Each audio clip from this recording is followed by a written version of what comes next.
حضرت شیخ عبد القادر جیلانی رضی اللہ تعالی عنہ۔ جی بالکل، پیران پیر، غوث الاعظم، کئی القاب آتے ہیں ان کے۔ ہاں جی، تو آج جو ہمارے پاس معلومات ہیں ان کی روشنی میں ذرا ان کی زندگی اور تعلیمات کے کچھ خاص پہلوؤں کو سمجھنے کی کوشش کرتے ہیں۔ جی نام تو ان کا عبد القادر، کنیت ابو محمد اور لقب محی الدین تھا۔ درست۔ اور پیدائش جیسا کہ ذکر ملتا ہے 470 ہجری یعنی سن 1077 عیسوی ایران کے علاقے غیلان میں ہوئی۔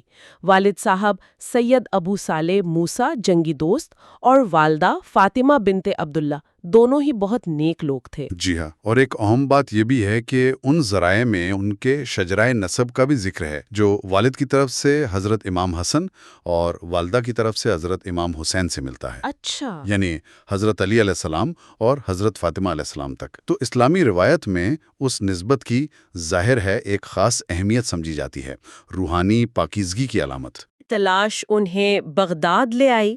بغداد اس زمانے میں بڑا مرکز تھا علم و فن کا۔ جی بالکل، وہاں انہوں نے حدیث، فقہ، تفسیر، ان سب علوم میں گہرائی حاصل کی۔ اور اسی سفر میں بغداد جاتے ہوئے وہ ایک مشہور واقعہ پیش آیا جو اکثر سنایا جاتا ہے۔ راستے میں قافلے پر ڈاکو آ پڑے۔ جی وہ ڈاکوؤں والا واقعہ۔ ہاں، تو جب ان سے پوچھا گیا کہ بھئی تمہارے پاس کیا ہے تو آپ نے سچ بتا دیا، کیونکہ والدہ سے وعدہ کیا تھا۔ 40 دینار تھے آپ کے پاس۔ اور دیکھیں، یہ واقعہ بظاہر سادہ لگتا ہے، مگر ان ذرائع میں اس کی گہرائی پر زور ہے۔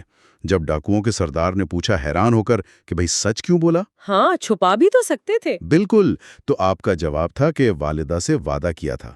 اب اس ایک سچائی اور وعدے کی پابندی کا اثر دیکھیں کہ ڈاکوؤں کا پورا گروہ وہ طائب ہو گیا۔ سبحان اللہ۔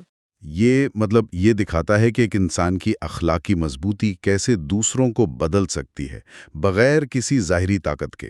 یہ صرف کہانی نہیں، یہ سچ کی عملی طاقت کا بیان ہے۔ صحیح۔ اچھا، علم اور اخلاق کے ساتھ ساتھ کچھ ایسے واقعات کا بھی ذکر ملتا ہے جنہیں کرامت کہا جاتا ہے۔ جی، تصوف کی روایت میں کرامت کا ذکر آتا ہے۔ ہاں، تو یہ کرامت کیا ہے؟ مطلب ان ذرائع میں اسے کیسے پیش کیا گیا ہے؟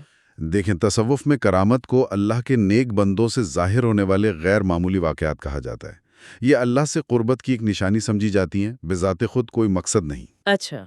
جیسے وہ ایک واقعہ بیان کیا جاتا ہے کہ آپ دریائے دجلہ پر پانی پر چلنے لگے، یوں جیسے زمین پر چل رہے ہوں۔ جی، اور یہ کہ اللہ کے حکم سے۔ بالکل، یہ بات اہم ہے کہ یہ اللہ کے اذن سے ہی ممکن ہوتا ہے۔ اصل طاقت اللہ کی ہے۔ یہ واقعات تو بس اس کی قدرت کا اظہار ہیں، اس کے کچھ خاص بندوں کے ذریعے۔ صحیح۔ ایک اور واقعہ بھی ان تحریروں میں ملتا ہے جو شاید زیادہ غور طلب ہے۔ جی بیان کیا جاتا ہے کہ عبادت کے دوران ایک کوئی روشنی سی ظاہر ہوئی اور آواز آئی کہ بھئی اب تم پر عبادات معاف ہیں۔ اچھا۔ تو آپ نے فوراً پہچان لیا اور فرمایا کہ دور ہو جائے شیطان، اللہ کی شریعت نہیں بدلتی۔ اور کہا جاتا ہے کہ شیطان نے پھر کہا کہ تم اپنے علم کی وجہ سے بچ گئے۔ یہ بہت اہم نکتہ ہے جو ان ذرائع سے سامنے آتا ہے، یعنی حقیقی روحانی تجربے اور شیطانی وسوسے میں فرق کرنا۔ ہاں، کیسے پتہ چلے؟ یہیں پر علم، خاص طور پر شریعت کے علم کی اہمیت ایک کسوٹی کے طور پر واضح ہوتی ہے۔ آپ کا وہ جواب کہ اللہ کی شریعت نہیں بدلتی، یہ اس بات پر زور دیتا ہے کہ کوئی بھی روحانی تجربہ اگر وہ اسلام کے بنیادی اصولوں سے ٹکراتا ہے تو وہ قابل قبول نہیں۔ صحیح۔ تو علم یہاں صرف معلومات کا نام نہیں، بلکہ وہ ایک طرح کا حفاظتی حصار ہے جو گمراہی سے بچاتا ہے۔ بالکل۔ اور ایک مختصر سا واقعہ وہ قرض والے جنازے کا بھی ملتا ہے نا، کہ جنازہ رکا ہوا تھا قرض کی وجہ سے، آپ نے فرمایا قرض ادا کرو تو جنازہ اٹھ گیا۔ جی، وہ بھی خدمت خلق اور دوسروں کی مشکل آسان کرنے کی طرف اشارہ ہے۔ تو یہ سب واقعات ملا کر یہ چھوٹی چھوٹی باتیں ان ذرائع سے کیا تصویر بنتی ہے؟ کیا بنیادی تعلیمات سامنے آتی ہیں؟ دیکھیں، ان سب کو اگر جوڑ کر دیکھیں تو ان ذرائع سے جو تعلیمات ابھرتی ہیں وہ بہت واضح ہیں۔ اول تو علم حاصل کرنے کی مسلسل لگن، جی، پھر نفس پر قابو پانا، ہر حال میں سچ بولنا، وعدہ نبھانا، ہاں، اللہ کے ساتھ ایک مضبوط تعلق قائم کرنا، اور ساتھ ہی ساتھ یہ نہیں کہ صرف اپنی عبادت میں لگے رہیں بلکہ مخلوق خدا کی خدمت کرنا، ان کے دکھ درد میں شریک ہونا۔ جیسے وہ قرض والا واقعہ۔ بالکل، تو یہ ایک متوازن زندگی کا نقشہ پیش کرتے ہیں جہاں روحانیت اور عملی زندگی الگ الگ نہیں، ساتھ ساتھ ہیں۔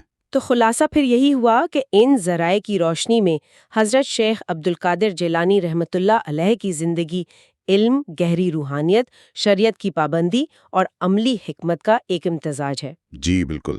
اور ان کے مطابق یہی راستہ ہے جو دنیا اور آخرت دونوں جگہ کامیابی کی طرف لے جاتا ہے۔ اور آخر میں ایک بات جو ان ذرائع کو پڑھتے ہوئے ذہن میں آتی ہے وہ شاید غور کرنے کی ہے۔ آپ کا ایک قول بھی نقل کیا جاتا ہے کہ ولی وہ ہے جو دوسروں کو اللہ سے جوڑ دے۔ اچھا۔ تو ایک سوال سا پیدا ہوتا ہے کہ کیا کبھی کبھی ہم ایسی بڑی شخصیات سے جڑی ہوئی کرامات پر اتنی زیادہ توجہ مرکوز کر دیتے ہیں کہ ان کی زندگی کے جو زیادہ گہرے اور عملی سبق ہیں، جیسے سچائی، علم۔ ہاں، جیسے سچائی، علم کی اہمیت، خدمت خلق، کہیں ہم ان کو نظر انداز تو نہیں کر دیتے؟ اللہ سے جو حقیقی تعلق ہے وہ روزمرہ کے اعمال اور اخلاق میں کیسے نظر آتا ہے؟ شاید یہ اصل غور کرنے کی بات ہے۔